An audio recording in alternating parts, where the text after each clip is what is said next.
ask is that you think.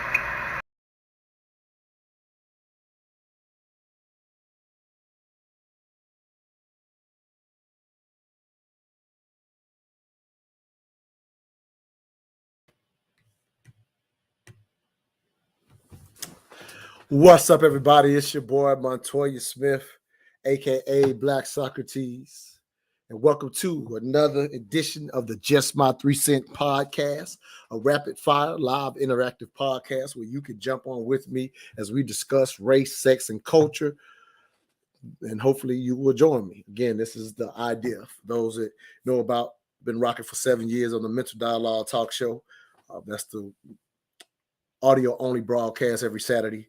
And so now I've turned in, finally jumped into this video world, and I make it an extension. Typically, I've been recently making it an extension of conversations we've been having on the Mental Dialogue Talk Show.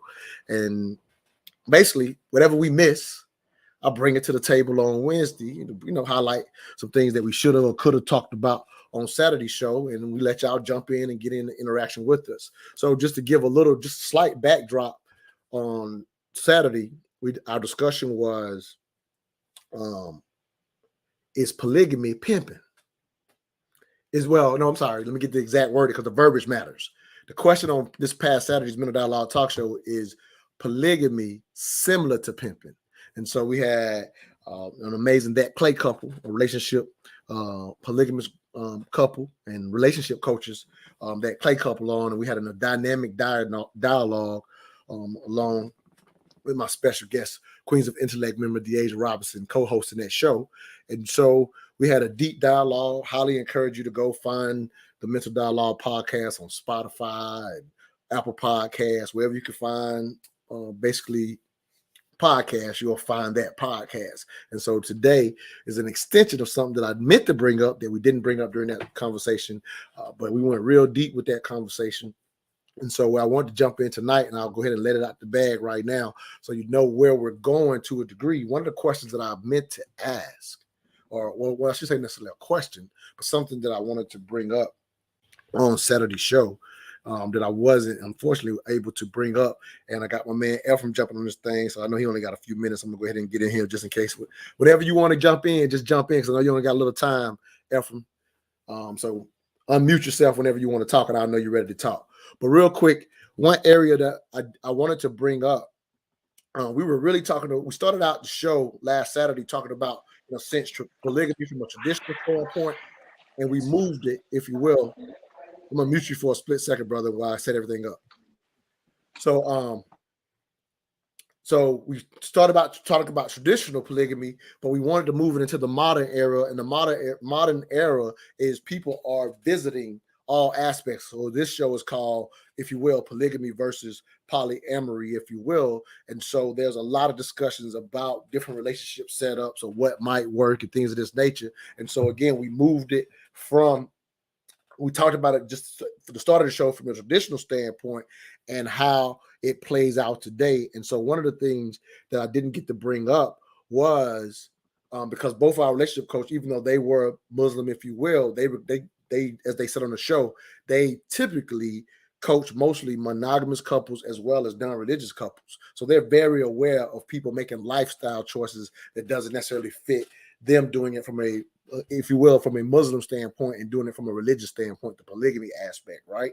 And so one thing that I didn't get to bring up was the dialogue of how polygamy versus polyamory, if you will, plays out currently for families and things of that nature, because something that we quite often hear is people are making different lifestyle choices. They should be allowed to make it. And I'm also hearing this idea that monogamy no longer works. And to our credit, to the Clay couple's credit, what they ultimately said is you can whether you look at monogamy or polygamy, if something doesn't work, that's just based on the people. It ain't necessarily the structure. But something that happens today is people push for these different structures. So before I get Ephraim on real quick, I want to go through the definitions, because again, when we say polygamy versus polyamory, a lot of times people lose context of exactly what they are. So once I do these definitions, I'm gonna jump this brother in. Again, it's kind of education, but I want to push the envelope on what I see that's different about those two and how it matters and how it's relevant to the culture. But let me give these definitions real quick, just in case you think you know what it is or you're not sure which is which. So let me pull this up real quick, and then I'm gonna get Ephraim in here with me as well as the, another sister's in the background as well. I'm gonna get both of them on. So in short, polyamory is the act of having intimate relationships with more than one person at the same time. A polyamorous person might have or might be open to having multiple romantic partners. Polygamy, on the other hand, involves being married to multiple partners. Some polyamorous people are married and have partners outside of their marriage. However, polygamy exclusively describes relationships where people are married. Here's the clarity within polygamy. Polyandry and polygyny are both forms of polygamy. In other words, they involve marriage too. Polyamory and polygamy are both gender neutral. They can refer to women having multiple partners of any gender, men having multiple partners of any gender, or non-binary people having partners of any gender. Polygyny specifically refers to a man who has multiple wives. Polyandry refers to a woman who has multiple husbands. In practice, polygyny is far more common than polyandry. So let me go ahead and get Ephraim in here, and then I'll get the Queen. I got you in the backdrop. Let me talk to him real quick because I know he doesn't have a lot of time. Brother, if you will, just to go ahead and let the cat out the bag. This brother is a Muslim brother we had him call onto the show, and you gave a little bit of your background, Ephraim, on the show, saying, hey, at one point you delved in polygamy, it didn't work for you. Now it's just you and your wife. Both of you are Muslim, practicing monogamy happily, and that was something that you didn't get out on the show as well. So I wanted to, add that clarity. Again, this is partly educational purposes, and then I'll get hot and heavy after I get Ephraim on here to give his definition of what he wanted to say. I'll get hot and heavy of how I see the difference specifically. We've already clarified by definition, polygamy is the marriage standpoint. Polyamory in itself doesn't mean you have to be married, even though they can be, but they're also open to open relationships. Polygamy is not that at all. Go ahead and jump in real quick and give us your 3 cents, King. Hey, well, yeah, gave all my 3 or 4 or 5 cents on the show Saturday, but not quite all of it. Like you said, I didn't get to the point of saying that I am married to one woman right now. I have been for the last 12 years, and alhamdulillah, we're doing well, and it's a beautiful struggle. But I did experience the situation of being married to more than one woman at one point in time. And I laid this out on the show also, that just like the Clay couple said, when something doesn't work, it's not necessarily the structure, it's the people. And in my situation, that was exactly the case. It didn't not work for me because it was something bad with polygyny itself, but it was my intent and my understanding that was flawed that made it go awry, so to speak. So it's definitely something that works for some people, and I think I did lay this out before. I think most people on the outside looking in think it's something that for men is like an ego thing, or just a pleasure thing for men, but in actuality, it is usually, if it's done correctly, is to the benefit of the women involved. And I told you in a private conversation that it's my belief, wholehearted belief, that in order for that situation to work, where a man has multiple wives, the women are the ones who have to make it work. They have to be fully invested in the success of those marriages for it to work. And just like, I mean, in when one man and one woman, both parties have to be invested for it to work. They have to be committed to working it themselves, working on themselves and working with each other to make that work. With polygyny, all the people involved have to be fully vested to make it work as well. So, I mean, it's a situation where if the women are not happy, or their needs are not met, or anything of that nature, then it's not going to work.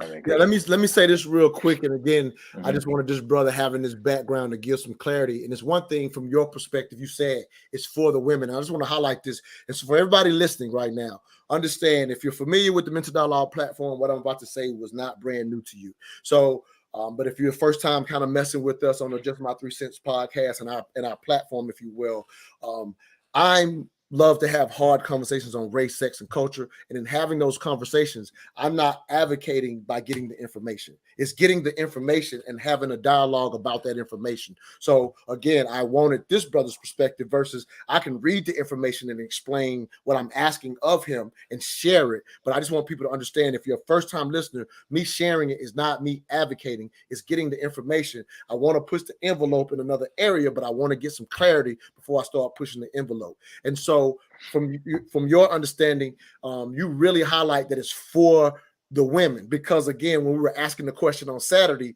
is polygamy similar to pimping? Obviously, our Muslim couple couldn't even see that perspective, if you will, but then we got some clarity, right? So once we got mm-hmm, that clarity of just, we were really saying, is it similar to pimping? So we wasn't calling it pimping or anything like that. mm-hmm, However, there is a perspective for the way that we come up in Western culture here, specifically in mm-hmm, America. It could be looked at as such, right? And the mm-hmm, one thing from your faith base, the way you see it, y'all don't see it as advantage man, even though us as Americans think I might want to jump in mm-hmm, this because it's advantage man. Y'all don't mm-hmm. see it that way. So if you could say why it's so much for the woman from your perspective, again, for everybody listening, this is this man's perspective, not about whether I'm advocating. Of course, he believes in it, but I wanted everybody to hear this unique perspective. So you feel like it's more for the women than the benefit that a lot of we Americans might think it is for a man in that situation. Just give that perspective, and I want to jump to the queen that's on here with us as well. Yeah, absolutely.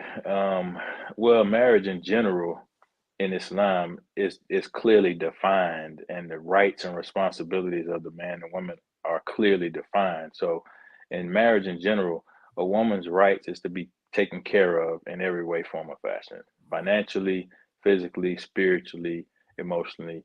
You know, her rights is to be taken care of that way, and she can demand her rights at any point in time. She does not have to work. She has the right to be clothed and fed and housed according to the man's means, of course, but she does not have to contribute to that if she doesn't choose to in any way, form, or fashion. So that's something that a lot of people don't know when it comes to marriage in Islam, how much rights the women have. And when it comes to marriage, if she chooses to contribute, she definitely can. And in Western society, a lot of times we that is the case, you know, just because of our lifestyles require two incomes a lot of times. But at any point in time, and my wife says this sometimes, mostly jokingly, you know, I think I'm just gonna quit and let you have it, let you take care.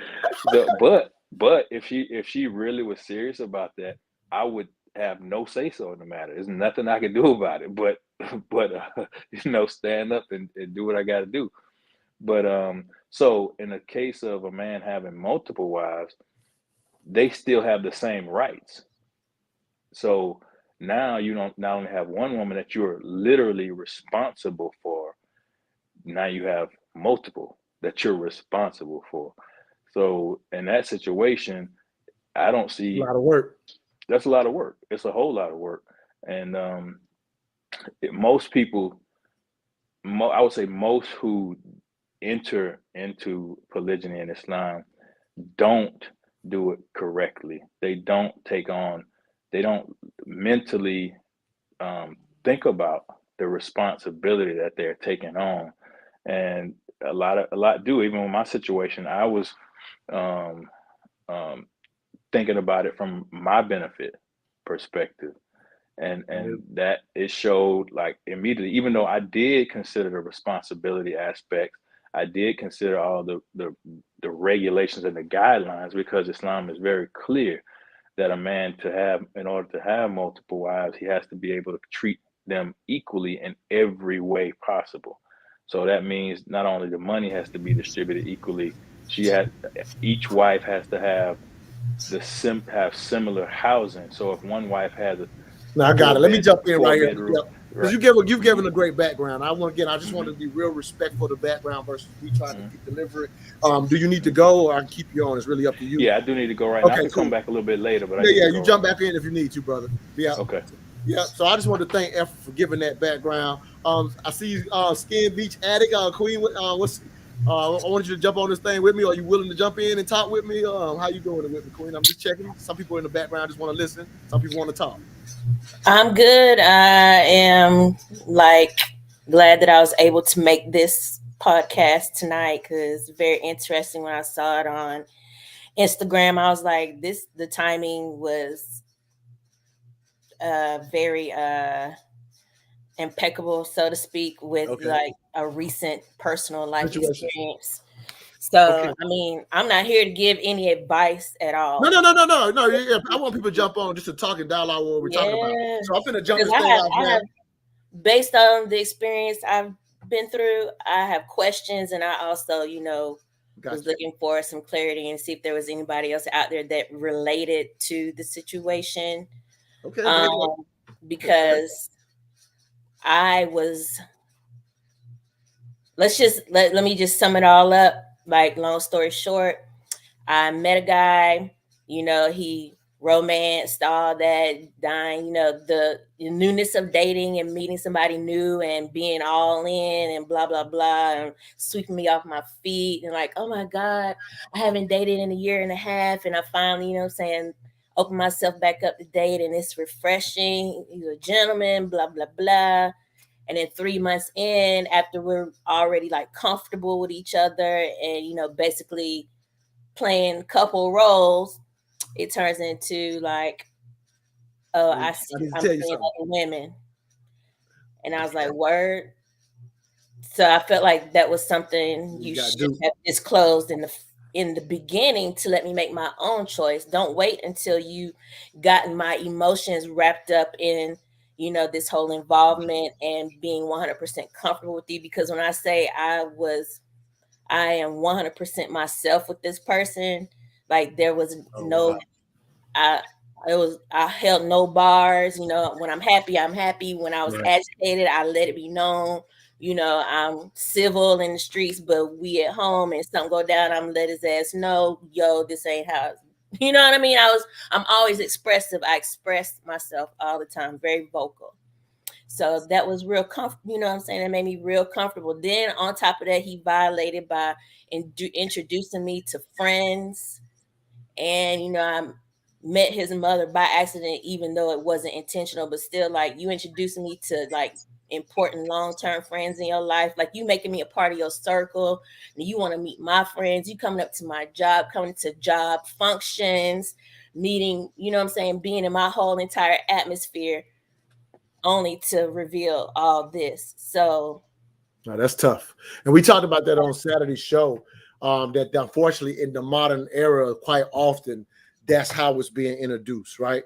The idea of unfortunately, not up front, like you said, for you to make a choice in the beginning, because you should have a right to say, "No, I ain't with it.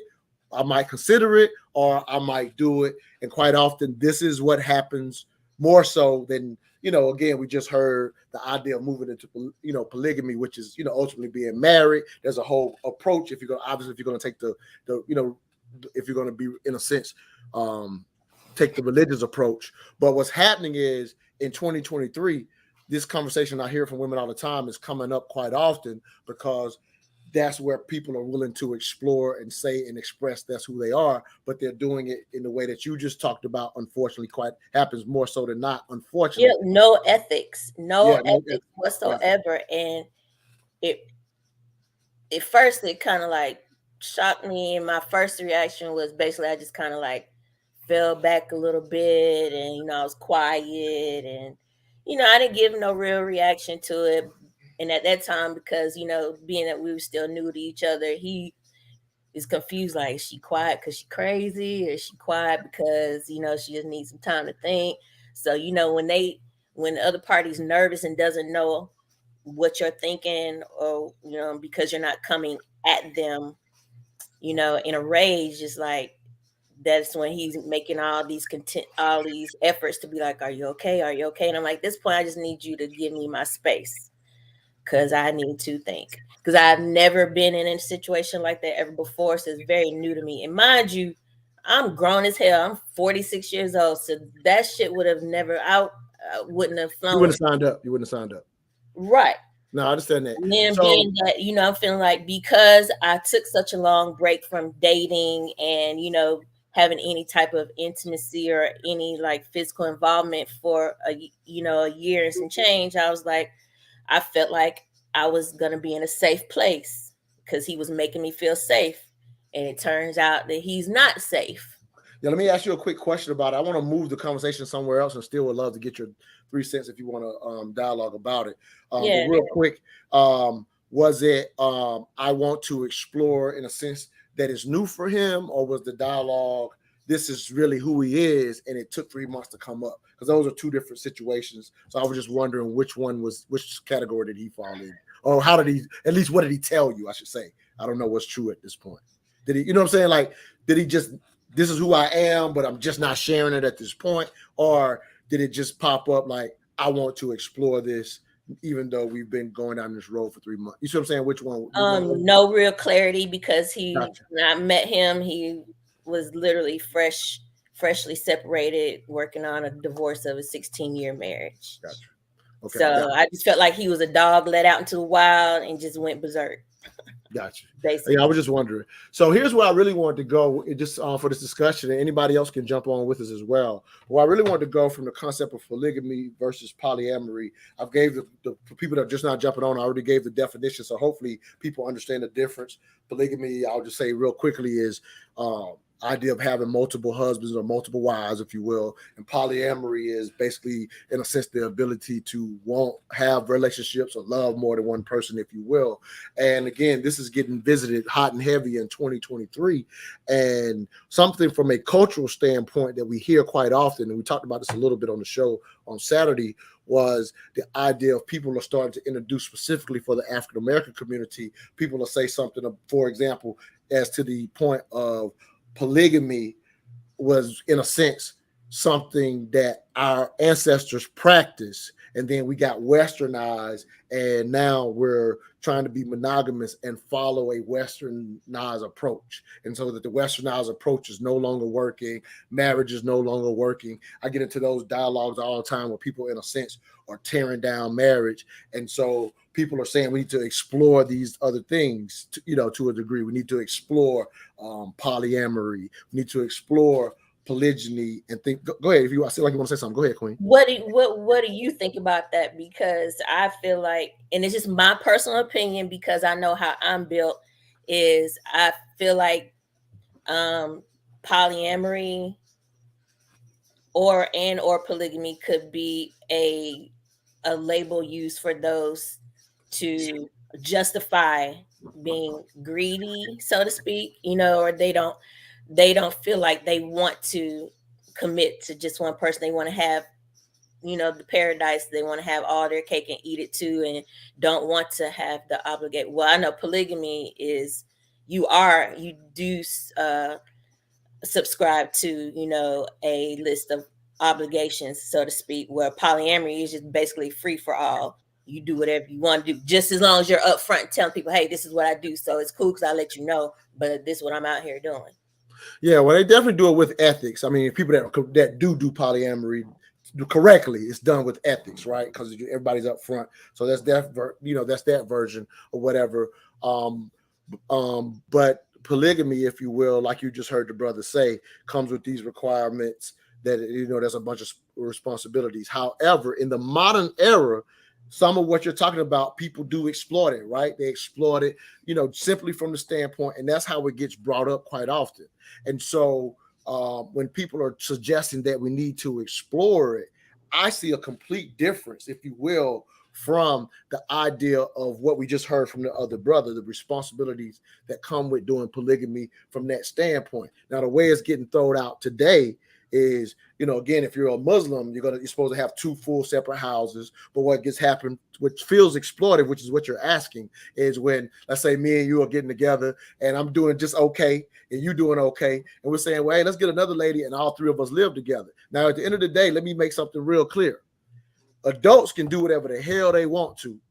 if they agree to it. So let me make that real clear.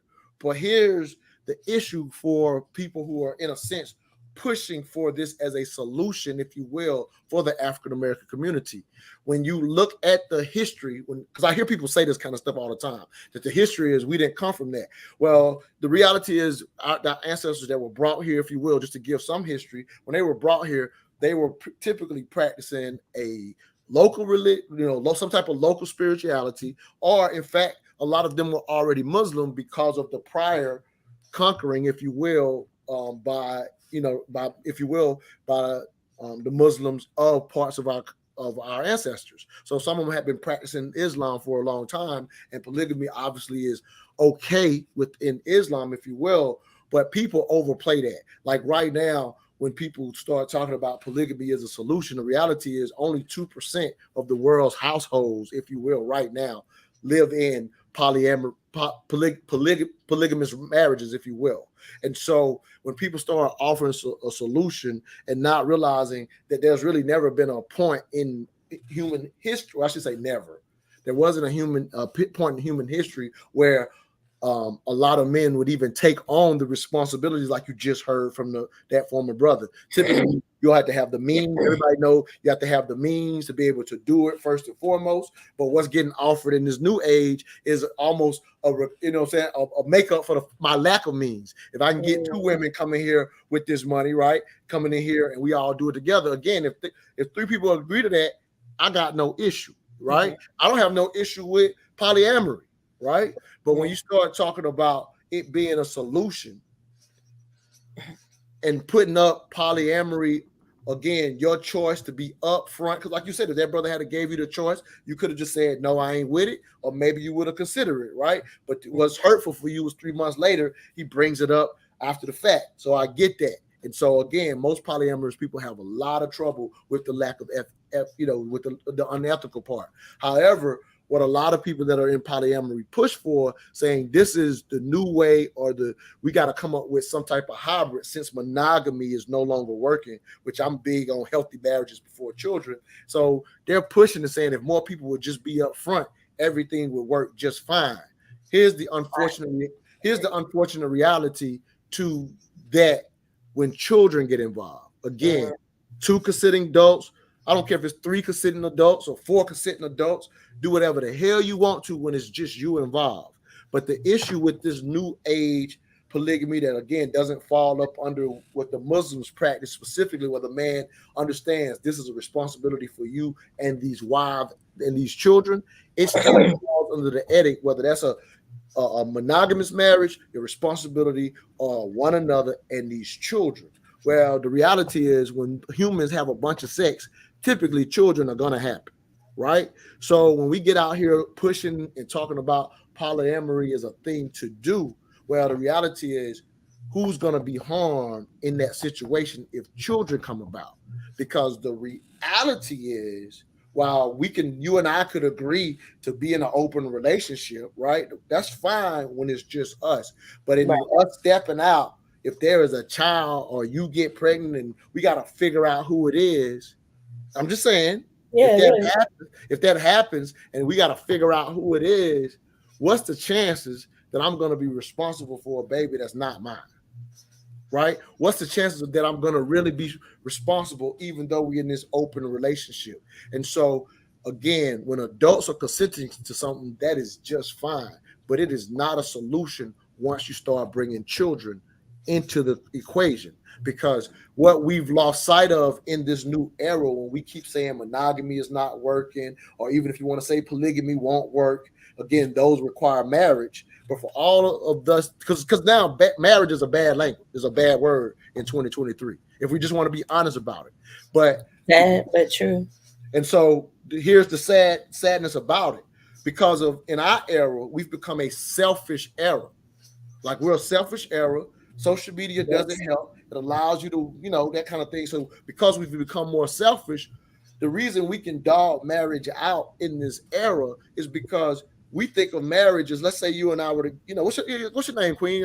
Ebony. Ebony. Okay. You and I were, dating and trying to get together here, right? Mm-hmm. And so we look at marriage as just what can you and I make work. When historically, marriage has always been about legacy. And what's legacy? The children. And so putting things together was a commitment to, we're going to raise these children. Well, when you jump out here in a polyamorous situation, which could work for just you and I, but then we start talking about it being a solution. Well, here's the issue. So most people don't know the history of marriage. Let me highlight this because this all makes sense. So for the most part, we've been socialized in American and Western society to be monogamous. That's a socialization. The reality is humans are not naturally monogamous, whether you believe it or not, despite your beliefs. So early humans, I got another sister jumping on, I'm gonna bring her on as well. So early humans, to give a little history here, early humans, believe it or not, were polyamorous. And I'm talking about early humans that when they lived to the only 30 years old and 40 years old, when humans, that was like a life expectancy. The early humans, they were naturally polyamorous. And here's when it changed. Most people don't know this history. So when they were polyamorous, the society was egalitarian. Egalitarian society, everybody looks out for everybody. So the village. Yep. So we would be in a tribe and we would pretty much have, believe it or not, early humans to a degree would have sex damn near like animals. So we would all have sex amongst each other, but it was understood while we were nomadic and moving around and trying to follow food and chase food.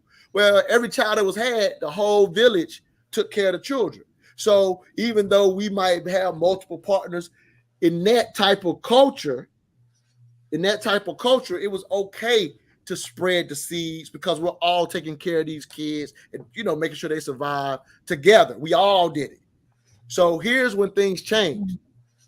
Things change is when humans learn how to farm. And so once humans figured out and evolved to farming, now instead of me following food and chasing moving around when the season blooms and this food blooms and chasing food, now I can plant food and stay here and grow it. So what does that now require? Oh, I'm finna call this my plot of land. So when this becomes my plot, because I don't want the other nomadic people who haven't learned how to farm to come over here and just take my food because they're moving around just trying to find food. So now we're finna fight. I've been raising this food and you just walking by trying to take my food. We're finna have a fight. Right. So basically, humans evolved to the point of owning land, not like the way we pay for it now. We didn't have that currency, but that became the concept of this is my land, and now we will fight over this land. So that is the point. If you start looking at history, when you start looking at the history of marriage, that is the point where the men said, well, damn, if I'm going to farm this land, and early humans had big families. Why they have big families? They help farm the land, right? So I'm you and me, or me and you married. We have a bunch of kids because we're trying to farm this land. Now we're fighting for our land and protecting our land. Well, and us now, I ain't running around jumping between different women. I might be, but I'm just saying I'm locking in with you because now I got this piece of land. Investment. That these kids that's going to protect this land are mine. So then as societies further evolved and laws came about, the men say, whereas humans are naturally polyamorous, but before they leave this land to somebody other than they seed, the men started getting selfish and saying, hey, if you're my wife, you can't mess around. And so we look at patriarchy and the history of that and call it all bad, and we've moved to this thing. And it's not about whether I agree with it or not. I'm just talking about the reality of when things changed. And what happens is, with the way we've learned about monogamy and patriarchy from a religious standpoint, there's an issue where, women have had to, in a sense, fight for their rights. That's been a real thing. In this country, women wasn't seen on an equal standpoint as men in this country. But when you go way back 5,000 years and 4,000, so even when you get away from Western religion, this stands all around the world where the man say, if I'm going to leave something for my seed, we're getting married for the upbringing of these seeds, I need to know that it's mine. This ain't about what's right or wrong. I'm talking about how it came about. And so when that came about, that's when everything changed, and the society eventually moved from being egalitarian and everybody just taking care of all the kids to just you and me gonna take care of these. And so we always say, "Mama's babies, daddy's baby."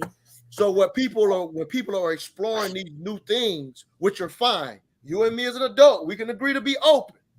It's fine when it's just us, but when children get involved, because a woman has never had to consider that child is not hers, that's where men get selfish about the idea of being monogamous with their wife or the person that's having their children. And that's something that, as we explore this new age stuff, is never going to go away from men, in my opinion. William, you're a man. What you think about what I just said?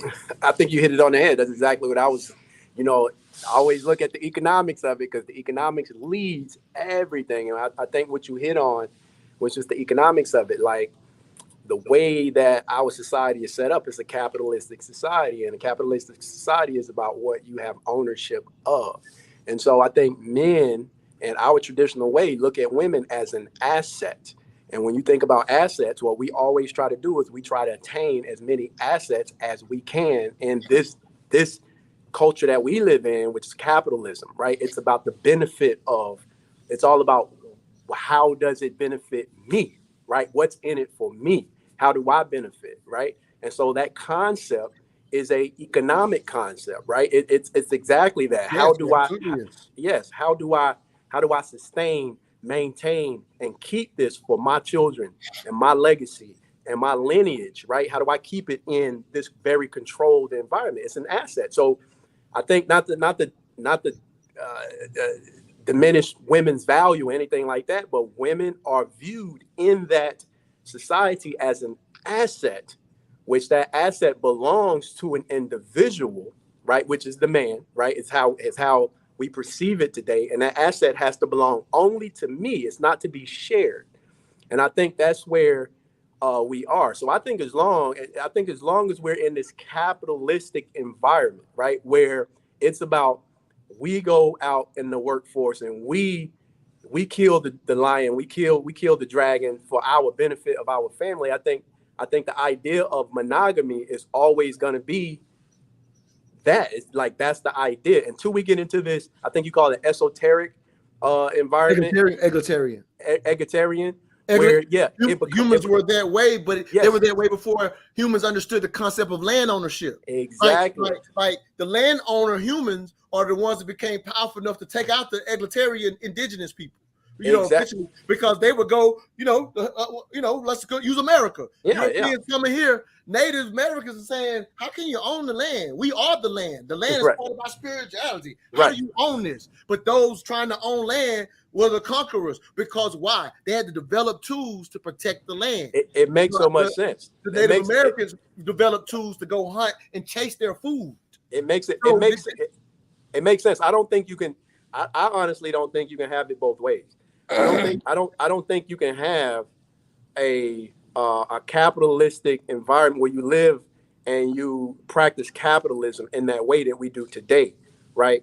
And I think we all understand what I'm talking about, where it's like ownership. Ownership is the most important thing. It's like ownership, and what you own is a result of the lifestyle you live, right? And so to try to have a different mindset around your family or your wife or your woman or your lady, and it opposes the way the environment or the system by which you operate each and every day, it's counterintuitive. And it's counter. This is why I wanted to do the show. Yeah. We're on it right now. This is the point.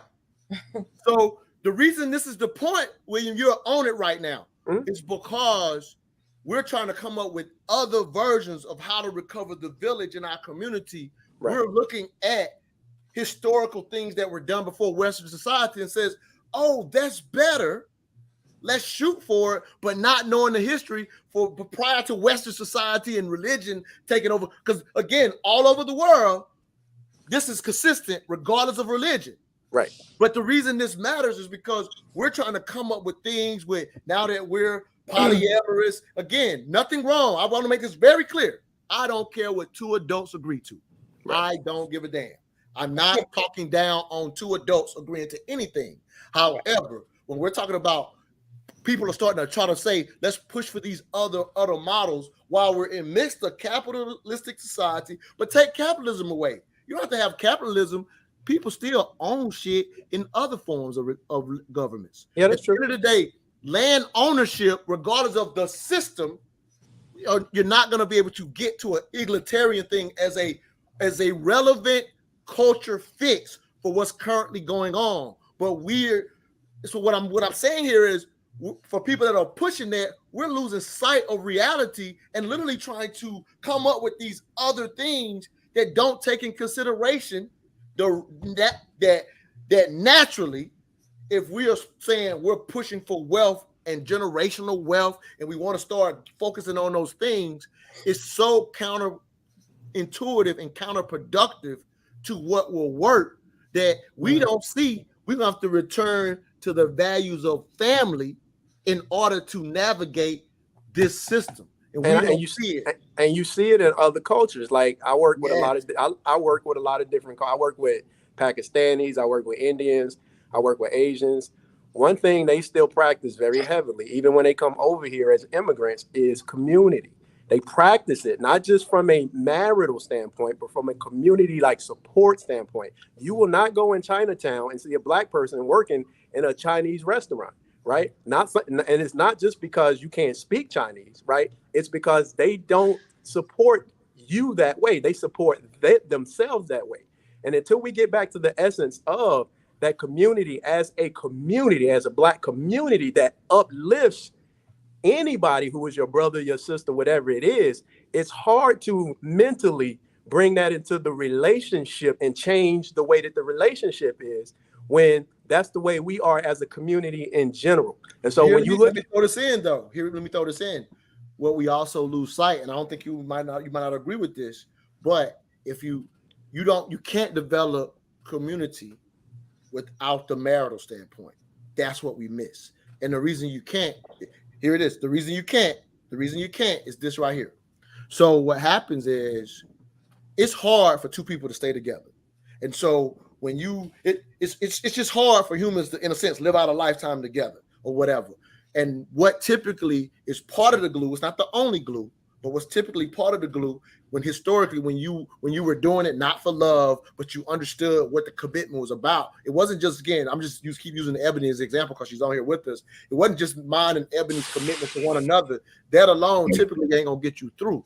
It's, I could commit to my love of her and my duties every day because we came together, because we plan to have children. And so that overall commitment is a natural connection that where I am naturally bound by blood, that I'll do more for my children than I'll do for other children. Then what happens is there's an extreme amount of relatability to having other families that are similar to you. And the example I always use is, now that we have communities in our culture where we don't have in general, there's not a lot of neighborhoods where there are a lot of married couples in it like it used to be, right? And so I always say what happens is, now you in a current culture, you tend to rely on one to two other people only, because it's harder to build a relationship. Because what does marital status always bring, whether it's in business or whether it's in neighborhoods and community? There is a responsibility and a trust that is applied naturally because of the benefit of that marital status. And the example I always use is, I live in an apartment with 4 apartments on my second floor right here. And if I was a single father and I had a married couple across, or 2 single people, even if one of them had children, my first inkling for keeping my child would be the married couple. And I'm just saying, while we say we want to get back to community under the current circumstances, we're leaving out the foundation that all those communities absolutely have, because the ones you're pointing out, they get married in higher droves than even Americans. Yes. But they don't, but not necessarily. They still practice the sanctity and the idea of marriage, but it's not necessarily to one individual. Because what you'll see is they are poly in the sense that they will marry multiple women in a lot of these cultures, right? They'll do that. It's more limited than most people realize. But they have a strong sense of community in regards to their support of their race and their culture. very much stronger than we do. We're more in the we've adopted more of the Western culture, the colonist culture, where I use capitalism because, and we understand what that is. It's just, it's benefit for me, benefit for I. It's, it's capitalizing on the, misfortunes of other people. That's the environment. That's what we have. That's what we go to school to learn to operate in, is that environment, right? And so economically and socially, that's what we do. And then to say we're going to change that idea in a relationship, I just think it's so counterintuitive. It's a built-in thing. Like, we don't even understand how counterintuitive that is. It's just something we won't accept because it's not what we practice as a community. And that's the issue. Ephraim, quick thought on what you're hearing until what we're talking about, and then Diego just jumped on as well. Diego, I'm gonna mute you right now because you got a lot of background noise. Okay. Any thoughts on what I'm saying here? Again, it's just putting up that whether you agree with polygamy or polyamory, at least polygamy has the structure that can lead to community, for at least for what it's worth. And as I pointed out, I think, William, you may have missed this, only 2% of the world population practices polygamy. The country with the most, they don't have Saudi Arabia's number because of their social restrictions. They can't get their numbers. But like the country the most is one of the African countries, and they have 15%. But in America, it's less than 5%. I'm just throwing out that a lot of times we overplay how polygamous the rest of the world is. But any thoughts on what I'm saying as far as the building of culture, the way we keep talking about it, but we've lost sight of the foundation for it, even when we're having this conversation and people are saying polygamy can be the answer for the black community, or, let's be upfront and honest and be polyamorous, which is, our work says just work fine. But once the kids come along, I hope you jump into some polygamy or get back to monogamy, because that's what it's going to take care of the next generation. Go ahead, Ephraim. Any thoughts on what I'm saying here? Yeah, definitely. Polygamy could be a part of the solution, just simply because it does involve marriage, which is what the biggest thing we're lacking in, is marriage. And like you said, I agree wholeheartedly that marriage is the foundation of the society, period. Because society is based on what? It's based on people cooperating with each other. And what's the fundamental cooperation structure is marriage. Husband and wife bringing in children, and then you build everything out from that. Everything grows from that initial setting and structure. So you can't have a successful society in general as a whole if you don't have successful marriages, whether that's polygamous or monogamous. So, yeah, I think that in a sense, polygamy could be part of the solution, possibly, for our community, but that's only because it brings people into the structure and under the covering of marriage. It brings women who are not married into honor. You're going in and out a little bit, brother. Sorry, but I don't know what's causing that. Deasia, your thoughts. She was on the show with me Saturday, and I'm just kind of dialoguing that, as we were talking on Saturday, there's a lot of modern versions that's being pushed, but the modern versions I'm hearing are not stout on, at least, as I'm saying, at least polygamy includes the marriage aspect, but people are offering these modern versions as some type of solution, and I think they'll fall on their head, because a lot of those versions go against how you would build wealth in the long term. So as much as, in a sense, we want to make things equals, when it comes to who I'm passing my seed down to, men are going to be super selfish when it comes to who they're passing their wealth to, and knowing that that's their child. So I think a lot of the modern stuff will fall on his head simply for that reason. Any thoughts on that, Deasia? Yes, I definitely have some thoughts on that, because the thing that I'm noticing with today's society, it's funny how we have an issue, especially in the Black community. We have an issue with marriage working, just a monogamous relationship, right? We have an issue with marriage when it's just two people trying to make it work. So two people trying to make it work is hard enough. Then you got 3 or more people trying to make it work, that's even harder. So for me, and people's excuses, or I want to say an excuse because there's nothing wrong with being poly. I'm polyamorous actually.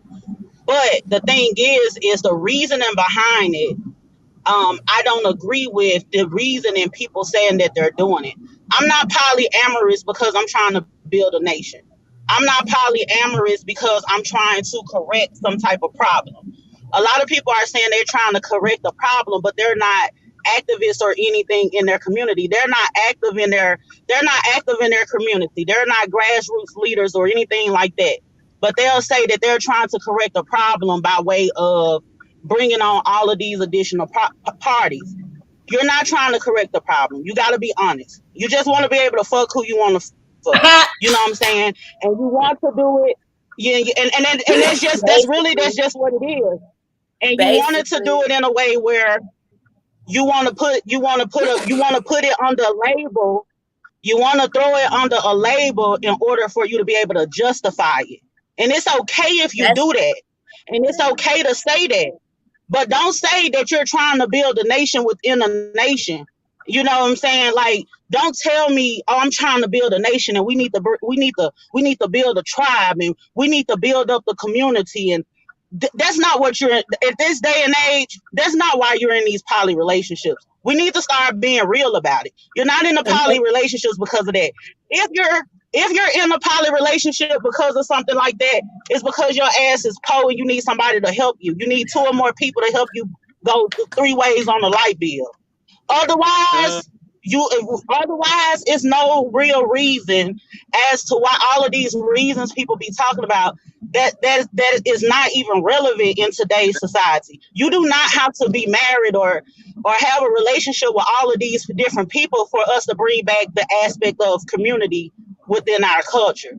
You don't have to like how do you rationalize with yourself and say, hey, you know what? We need a sense of community. And in order to do that, I'm gonna have to have 3 or 4 wives, or I'm gonna have to have 3 or 4 husbands for us to bring back community. No, that's bullshit. Just say what it is. You like this kind of lifestyle, is appealing to you, and it's what it is. And then I think once you be honest about it, it'll keep people from being confused about what it is, because we got to keep in mind we are our ancestors, but we're not our ancestors. We don't live in the same society that they lived in. And we can't pick and choose the different parts of what they experience that we want to make it work on our end in a society that they didn't even live in. We don't live in the same society. We don't live in that same world. That's not something that we need. All adults, they can have any type of relationship they want. They can configure it however they want, whatever the dynamic is. That's absolutely okay. But quit coming up with these BS reasons as to why you're doing it. I'm polyamorous because I want to do what the hell I want to do, and I don't want nobody checking me for it. That's why. Just say that. Just say, hey, I want multiple. I want to have multiple wives. I want to have multiple wives because I like having multiple women. I have multiple men because I like having multiple men. You don't have to justify it with all of these different excuses. That's all I'm saying. That part I do not like. So let me, because Deja, I know you as well. I know you very well. Again, you're one of my Queens of Intellect members. How do you feel? Because I already know the answer to this, but I want other people to hear this. So with you being polyamorous, doing what you want, you don't want nobody to check you. You are very specific about, in a sense, not having had children at this point, because you feel very different about what that looks like. And that's the dialogue that I'm trying to bring out in this thing, because what happens is everything you just laid out so beautifully is the manipulation that polyamory, and people use the term polygamy incorrectly. That's why I'm having this dialogue. So sometimes people will give the manipulation you just talked about and put it under the umbrella of polygamy. That's why this dialogue was called Polygamy versus Polyamory. Again, at least polygamy, when done right, includes marriage. But again, people will call it building a nation, and like you said, being short on money and convincing people. And it can sound very good. And that's the dialogue. The dialogue is not to fall for that manipulation, because when it's done right, you heard, for people that heard the first part of this conversation, you heard Ephraim break down the responsibility and requirement for somebody who's going to actually practice polygamy from that sense versus one of these modern versions that's just a manipulation for people doing what they want to do. And it's not a true consideration for the children like they might say, because people say, but get one man, he taking care of, this single mother with children and this single mother with children. But like you said on the show, Deasia, at the end of the day, why not stay with that first man before you get in a situation where now some other man is going to be asked or expected to step up? And the reality is that ain't why he's doing it. And so the children get hurt under all this modern manipulation, and that's what was worth the discussion for me. Go ahead, Queen, jump back in. I know I said a lot of that, but I know you can figure it out. Yeah, because okay, so the thing with this, the difference is like in your title.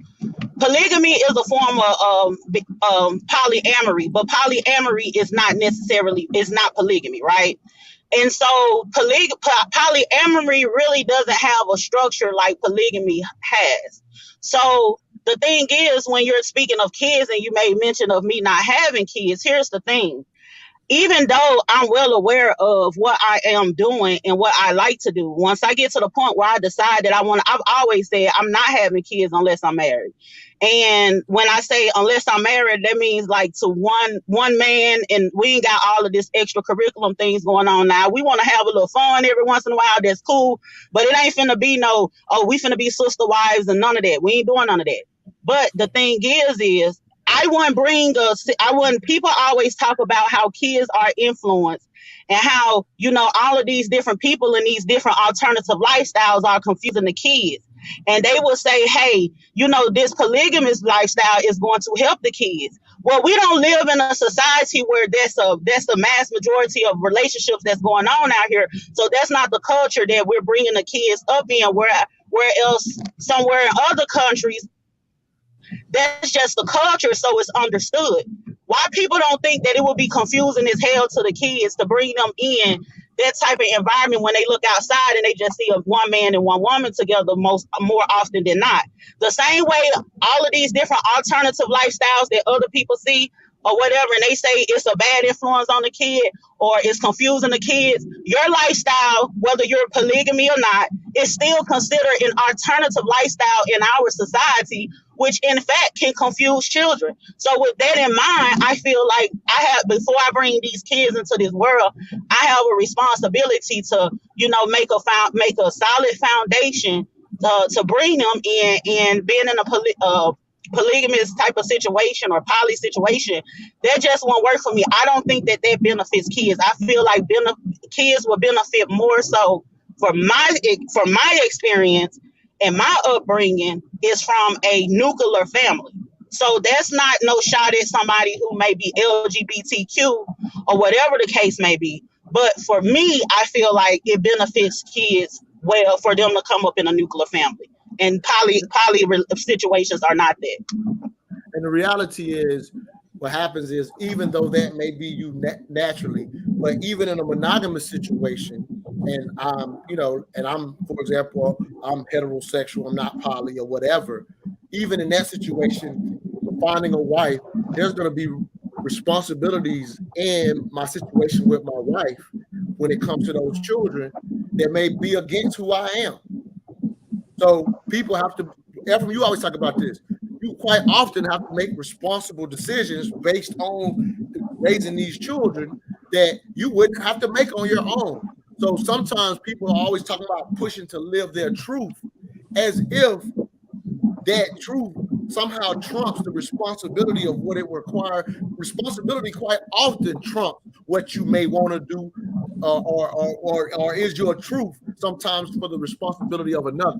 That's the decision we have to make all the time. And I think sometimes polyamory forgets about that. And I'm not saying polyamorous people can't figure things out. Again, whatever two people agree to is one thing, but ultimately, a lot of times following your truth can hurt the kids, and people don't think of it. I know of one situation where a sister's polyamorous and had a situation where they was down bad. That that husband that's in an open relationship and the wife his wife knows about it. I don't think he's coming to the rescue. He's not obligated to come to a rescue on his fun situation that has kids versus the obligation he has for his own kids. So you're left out to dry. The polyamory is fun, but when you down bad, you might be left out to dry because he's not obligated to you like a man that's practicing polygamy is obligated to make sure you're not down bad, in a sense, if you are the second wife, if you will. Therefore, I'll be interested in your thoughts on that.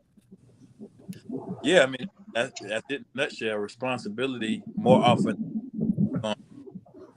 cause you to put aside what you want to take to consider the needs and other people you're responsible for, be that your wife or children or otherwise. So that clip that you breaking up real bad. I don't know. Jump back out and jump back in, brother. Will, any thoughts on that? I ain't gonna keep this thing running too long. But I definitely thank Deidre for her thoughts. Any thoughts from you, brother? Again, I'm just challenging the versions that we're hearing now because I think they're short-sighted from an economic standpoint quite often. And again, I'm not knocking, three people agreeing to make it work.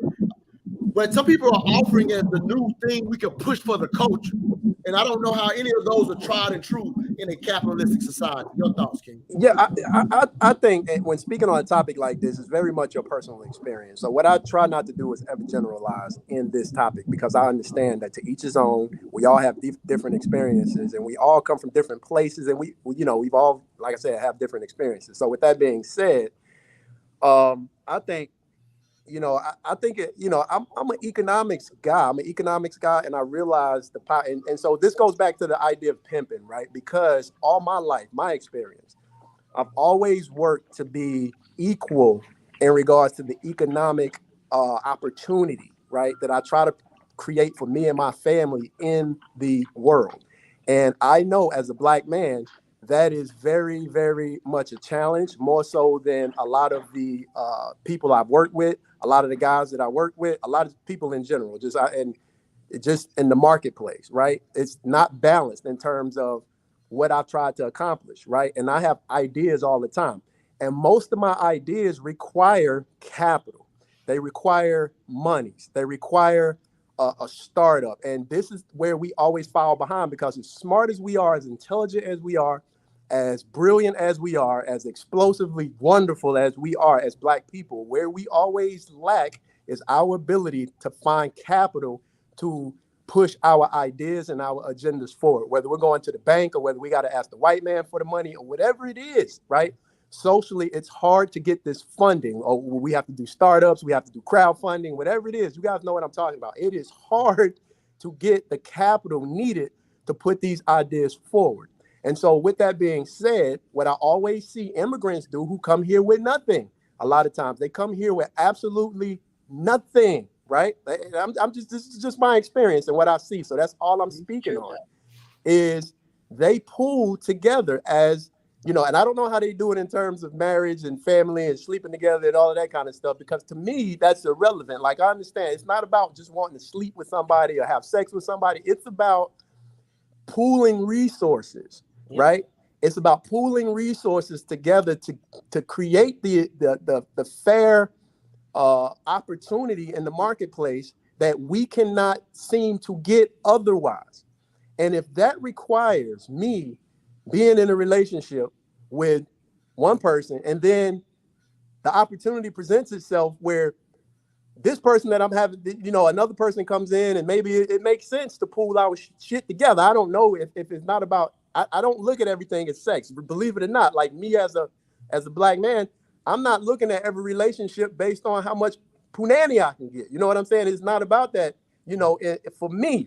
And I'm only speaking for myself. But what I do realize being a Black man in America, being mostly single, only, for my lifetime and only being engaged with, one relationship at a time, I know the struggle of resource to attain what it is I want to attain in life.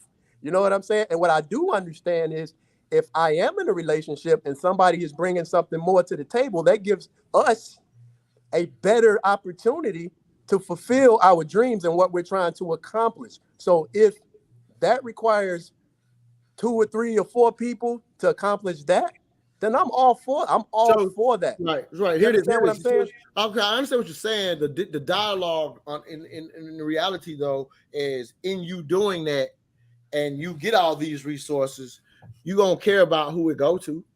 For sure. So I'm just saying. Sure. So I'm saying this conversation is in a conversation where people are pushing for ideas to be damn near egalitarian, where we don't know who the babies is. That ain't, you ain't finna sign up for all your hard work, and it might be yours and it might not. I'm just saying so I'm talking about the deeper conversation of the children coming along. Because again, I don't mind if you do what you just said, and it's to the benefit of you as I don't think the children struggle the way the children struggle now is because they're not getting the information about how to be whole, right? What we're not doing to the children is we're not educating the children to be whole. We're giving the children, in my opinion, we're giving the children part of the information, and it's all based on sex and relationships. It's not based on economics. It's not based on all these other things that they're not getting educated on. So they're not getting the full scope of how to be a full-on person, in my opinion, any fucking way. Anyway, you understand what I'm saying? So when it comes to the children, there may be some lacking. Cultures are doing that inside of a structure. Can I get in? Can I get back in and tell you? Yep. Yeah, so everything that he's talking about, the economics, it still always all boils down to the marriage structure.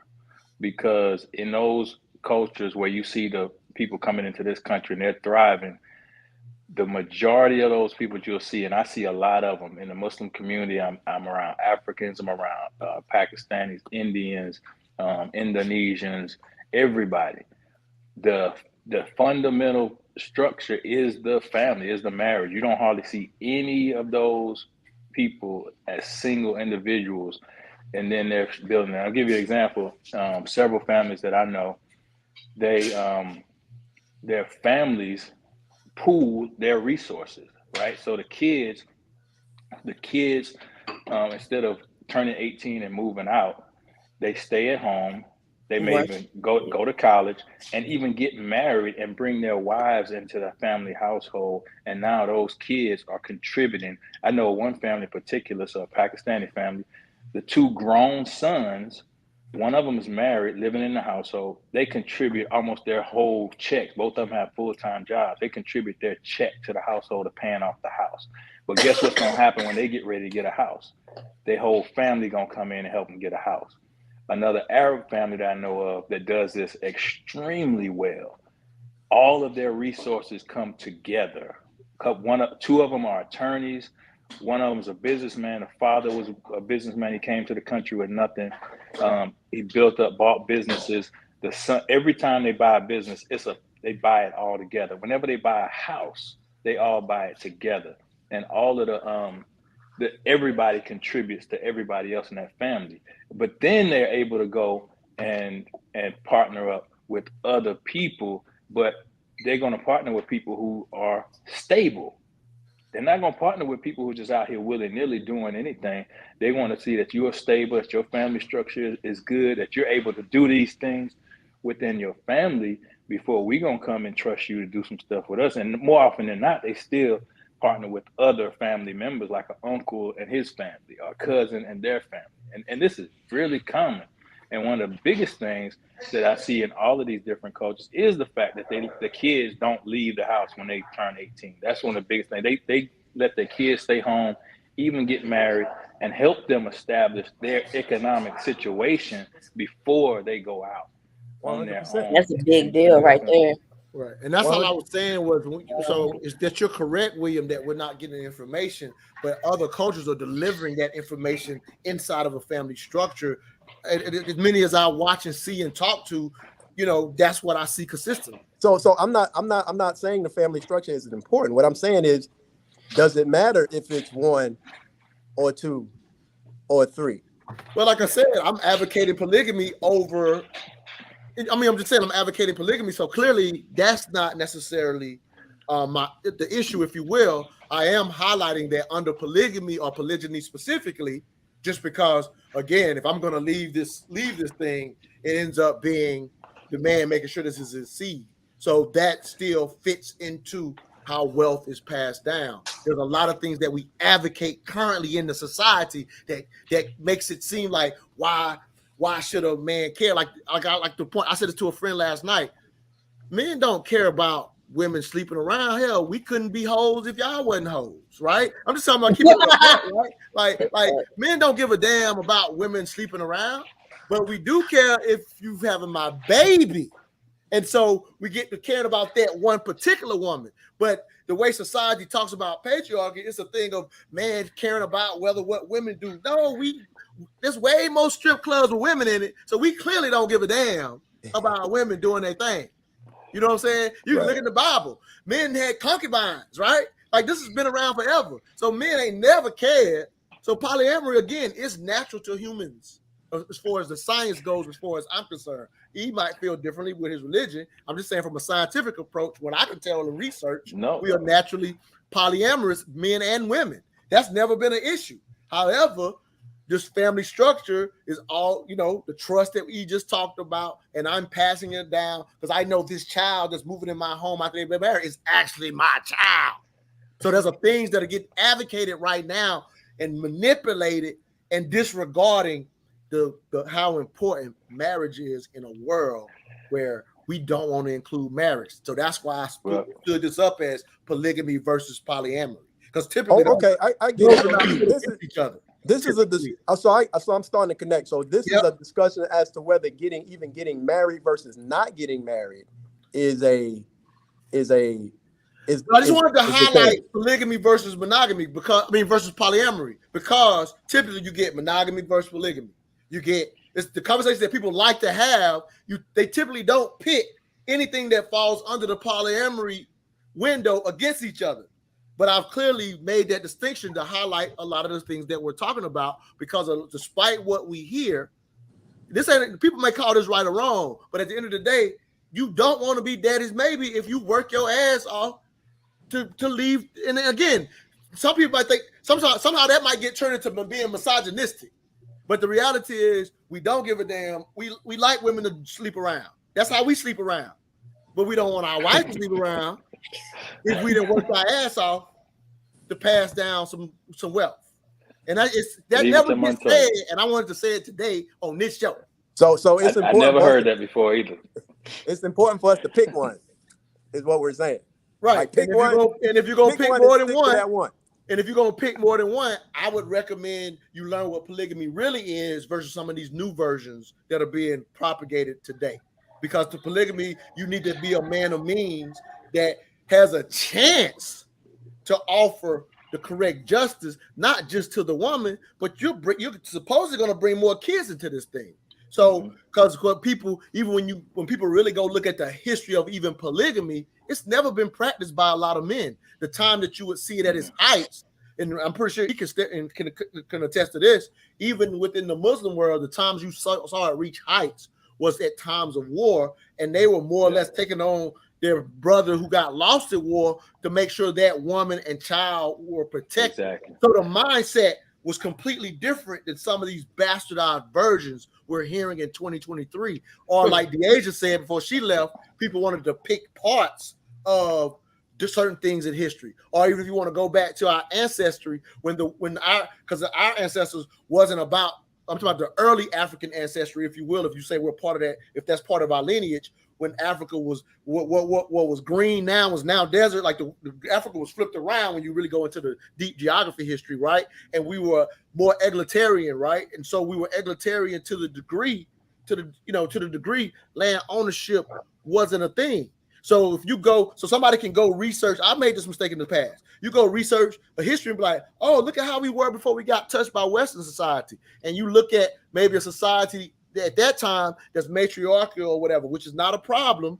But again, we're talking about moving around. Everybody's taking care of everybody. Ain't nobody worried about if it's my child because we ain't passing nothing along. But if you only pick out and say, oh, they was matriarchal, look at what we up against now. We should just go to that. In a world where you own land, you left out the main context for why this shit changed. Right. But you only picked out the part that sounds good based on verbiage you're hearing today. And that's the problem. That's the problem we leave out the context.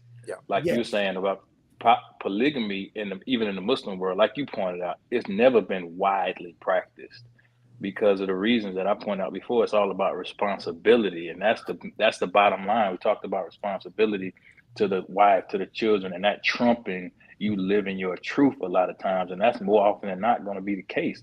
Responsibility is going to trump a whole bunch of stuff, and it reminds me of that clip. We see Denzel from the movie, from the play Fences, or when he did the movie, where he's telling his son, I ain't "You got to you like you. you're right.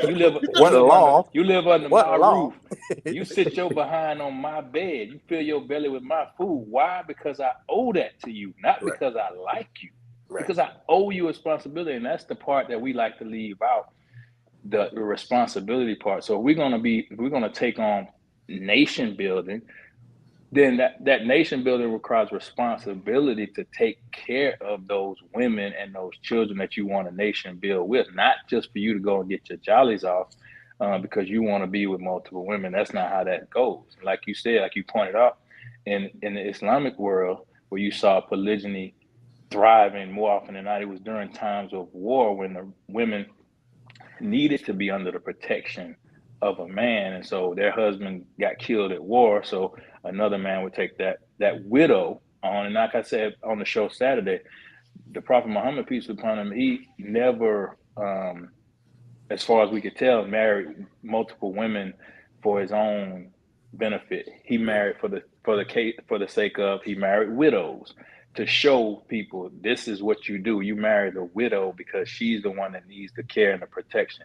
He married women from tribes who may have been looked down on to show, look, the criteria for marriage is not what tribe they're from, but it's their particular individual, their character and their righteousness, right?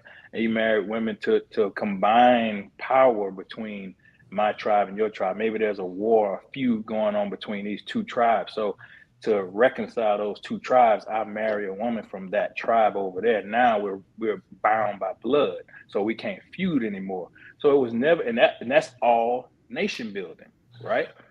That has nothing to do with, I want to be with multiple women and I want to be able to have sex with these different women. So I'm just going to go out and grab as many as I can. And then, like I said before, Montoya, Islam is the only religion that came and limited the number of women a man could marry to 4. Before that, it was however many you could afford. Islam says now only 4, and Islam is the only religion that expressly states to marry only one if you can't do justice between more than one, right? Makes sense. And So it's just, I just wanted that history heard because there's a lot out there. Ebony, you've been sitting here chilling. I'm not gonna keep this broadcast going, but I would, again, you wanted to listen to this broadcast. So again, I just hope it was a chance for education, and it was to put on his head again. I don't care what adults agree to, but if there's children gonna be involved, all this other stuff is not tried and true, like the structure that has been tried and true. And when I say tried and true, this is what everybody likes to try to hit me on. People think of bad marriages when I'm saying that. But nobody will argue against what a healthy marriage does, whether that's monogamous or polygamous. Nobody can argue about the potential outcome for those children. Still no guarantee in a healthy marriage. But if we put up that family structure against all their others, a healthy one, people pretty much understand or expect those children to be okay. It's not the only way to survive, but even starting out in a marriage and getting divorced, those children, if you go look at the outcomes, are typically way better than those who never started that structure, because you started with some sense of purpose with the children if you're getting married that way. Now, again, as I said in the beginning, we're getting married now so selfishly, we ain't even thinking about the legacy part. And that's just, that's a new age way of getting married, because as I always say, we're the only generation of humans ever to grow up with movies. humans, you know what I mean? Like, they had little books, had little arts, but when we grew up with movies, we romanticized this thing and we forgot the whole purpose of what it was for from the whole. Ebony, you got something to say, William? Go ahead, King. No, I was gonna ask Ebony, like, since she's been listening to 3 men mostly the entire time, because I heard her opening, story. So I was just wondering if anything she heard has maybe change her perspective, enlighten her to something, or giving her something to think about. Because I always want to know, honestly, I really care more about how women feel about it than knucklehead dudes. Dudes are dudes. A guy gonna be a guy.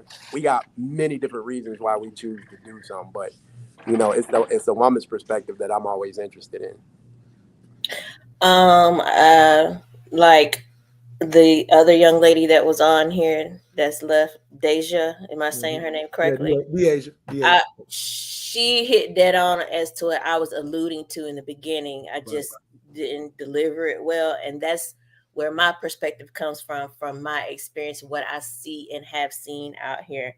Now, like everything else that was touched upon and was discussed, it was enlightening. It gave me some understanding. Doesn't give me any interest, right. but I do understand it, and it makes sense because, like, I agree with Montoya that, like, when it does come to children, that there does have to be a stable foundation set in some form or fashion in order to, like, raise them up right. You know what I mean? And for them to, but it can't just be, oh, we're married, so our kids be straight, because, like, there's no promise of anything. Just because we're married doesn't mean our foundation is perfect. Because I grew up in a 2-parent home, and it was toxic and all those negative things. So right. But like, I mean, it was a lot to think about and to consider, and a lot of stuff I agreed with, and some other things just, like, far left for me, because it's not even anywhere in my scope of life, period. So that's kind of how I am. Montoya knows I'm pretty much, I'm well versed on a lot of things, but this polygamy relationship thing is very it's new to me, and I'm open to it. I'm open to understanding, but I'm open to understanding, but I'm not open to being subjected. Right, you understand? Right. Like, because not forced. I know how I'm built individually, and I know my intimacy and my sex comes with emotion. That's all connected. So I'm not that person that's going to separate one from the other. Can I add something right there, Evan? Sure. I found out as a man that polygamy was not for me as well. So it's not just you. I mean, a lot of people think, well, every man would love to have multiple women and all this, that, and the other. But if you're really trying to do that for the purpose that it was intended and do it correctly, then the fact of the matter is just the majority of men cannot do it. I mean, from an even emotional standpoint, take out the whole economic part of it. From an emotional standpoint, there's no way. Even the Quran says that. For me, is the emotional, keeping the emotional part intact, because people seem to think that, I mean, I'm just, like, they treat sex like a sport, and everything is like, oh, it's just, you can detach. Some people might actually be able to do that, but I'm not built like that. Everything that I put out to a person is all attached together. So if I give you one thing, mind you, that's coming with it, that's coming with it, that's coming with it, all of this.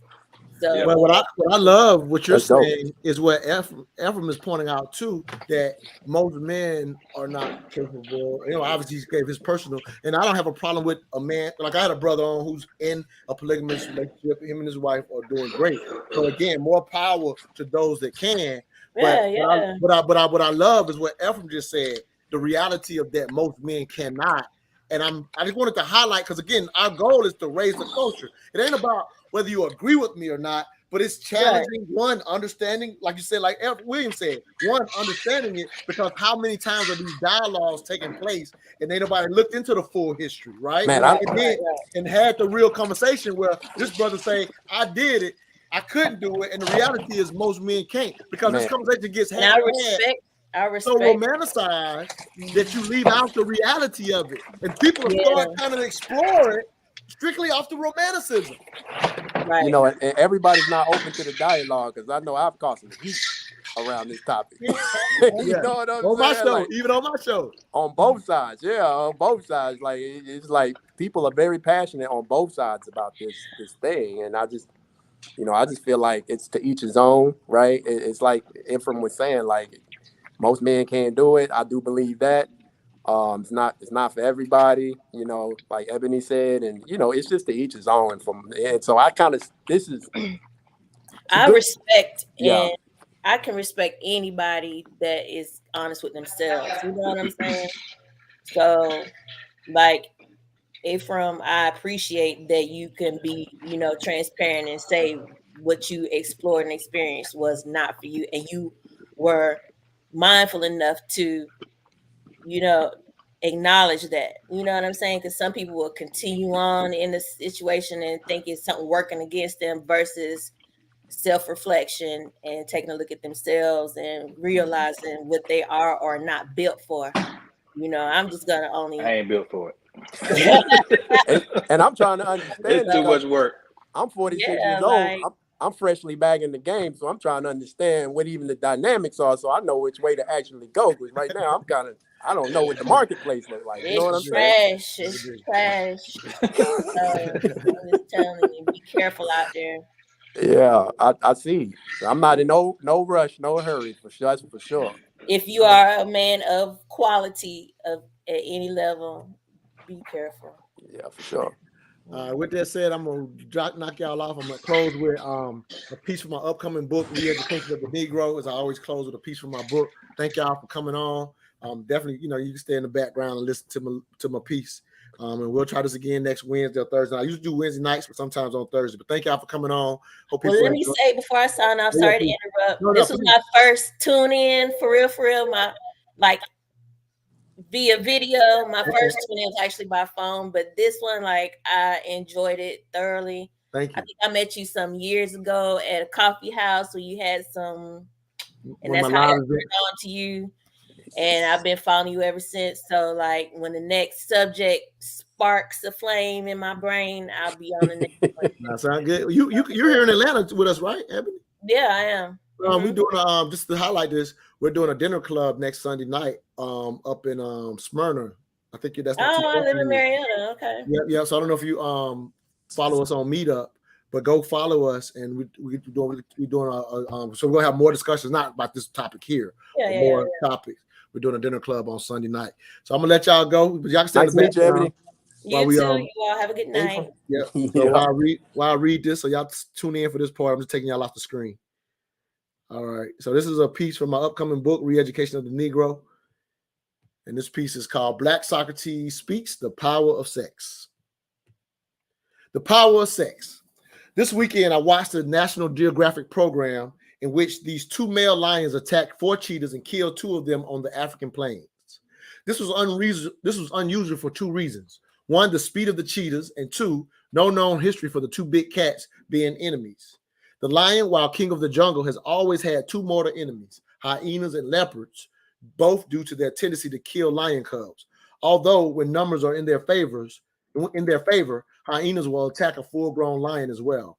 In the case of the cheetahs, at first it was misunderstood why these lions were so intent on killing them.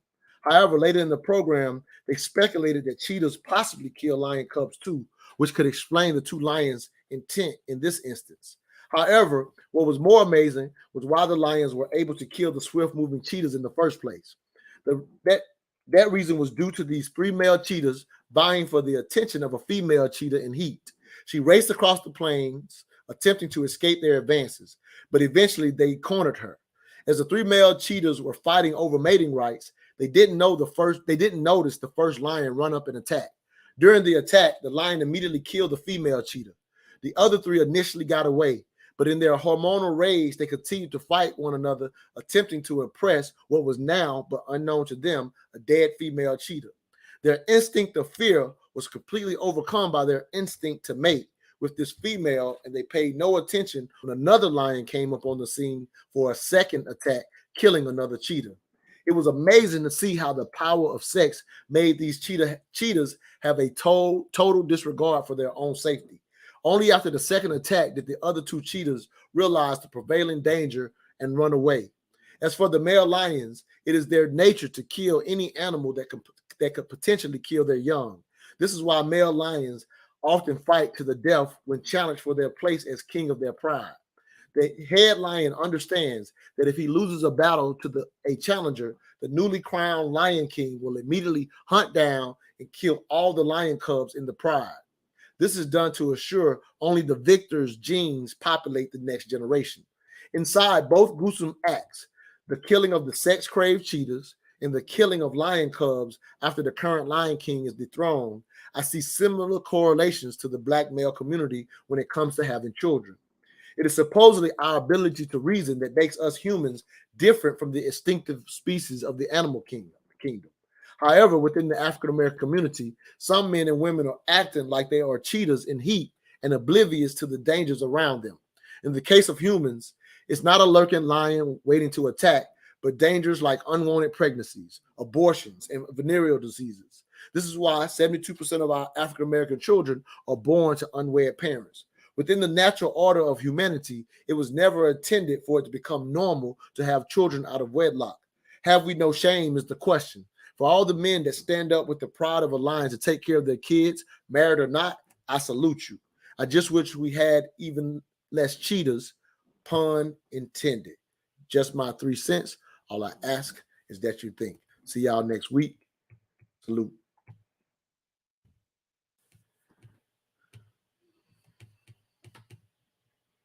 Hey, what's up, fellas? Y'all still in the background here? Oh, I'm still on sorry.